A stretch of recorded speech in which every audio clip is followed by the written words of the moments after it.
Hi everybody, so somewhat obviously this is a petrol driven generator and I bought it a few years ago because of the fuel crisis, and it basically sits around for absolutely ages because it gets used every sort of 2 years or so, and of course that creates a bit of an issue because petrol these days is actually a mixture of petrol and ethanol and an emulsifier to make sure it all mixes, and after 3 or 6 months or so it separates out and the petrol's unusable, so you have to keep rotating it if this is going to be any use whatsoever, and that's a pain in the neck. But there is a fuel that has a virtual forever lifespan, and that's in your barbecue. It's propane or butane or a mix. That will last as long as the cylinder lasts without you having to change it. So it's a really cool fuel to be able to use in something like this, which is an emergency generator, and of course they are considered a clean burn in the same way that ethanol is, whereas petrol of course is considered a dirty burn.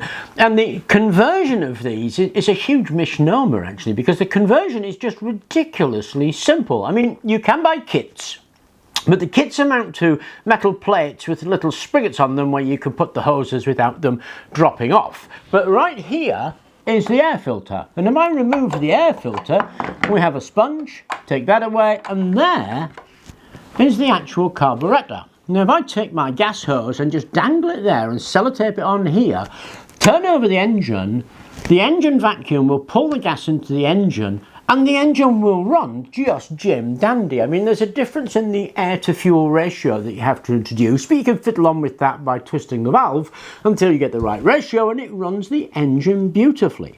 There are lots of videos on this on YouTube on how to do these conversions, and the simplest one, as I say, is dangle the hose right there and sellotape it on, although you can buy various kits to do it. So this is from a regular barbecue. It's got the regulator on one side and 2 gas rings on the other. When you turn the gas on, you'll have gas coming out of these 2 ring ports attached to rubber hoses, and then position them over the air intake of the carburetor. So the setup of this, there's the propane tank with its regulator, there's the setup that came off the grill leading into the carburetor, and those are the original gas knobs that control the gas flow.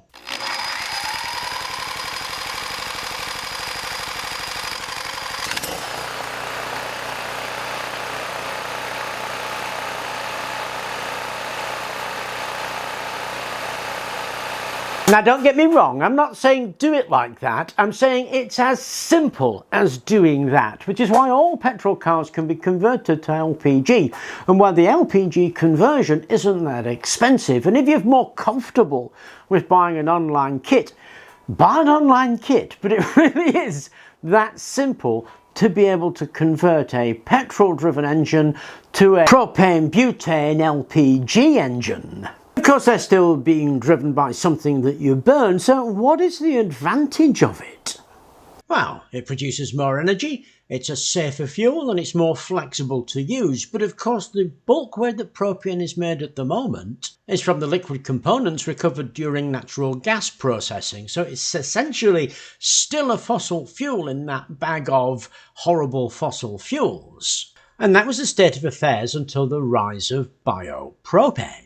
It's derived from biological sources rather than fossil fuels, and it shares identical properties with conventional propane. However, as a renewable fuel, biopropane significantly lowers carbon emissions compared to traditional propane derived from fossil fuels. Its production actually involves capturing carbon from the atmosphere and thereby contributing less to greenhouse gas emissions. The raw materials are things like agricultural waste and plant oils and organic matter, and of course they're renewable. It saw its rise in the late 20th century with efforts to convert biomass and such into gases. Advancements in biochemical engineering, catalysts and process optimization have played a pivotal role in biopropane advancing. The production processes have been conventionally biomass conversion through pyrolysis and gasification or fermentation, hydrogenation of organic oils and fats to convert them into a propane, and waste conversion of organic waste materials. But in the last 5 years or so, there has been a new kid on the block, and that is algae.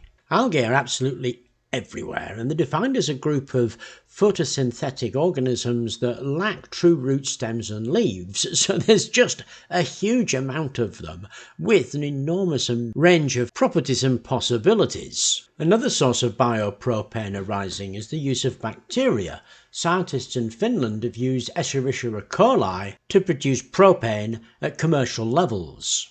So as we've seen, propane, and therefore biopropane, is what's called a drop-in fuel. We don't have to change anything. We can continue using all the machinery we've got, just with propane as the fuel. The issue has been the source of the propane. It's either come from cracking gases or it's come from foodstuffs, but with the advent of algae and bacteria as being the methodology for propane production, that issue really goes away.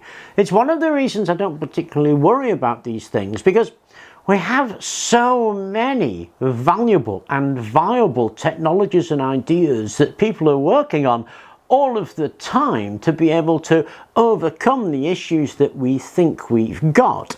It's just we're not as aware of them as perhaps we should be. And those algae and bacteria produced fuels that can be used straight as is in the machinery that we've got represent to me a huge opportunity. Anyway, I hope you enjoyed the video. Thank you very much for watching.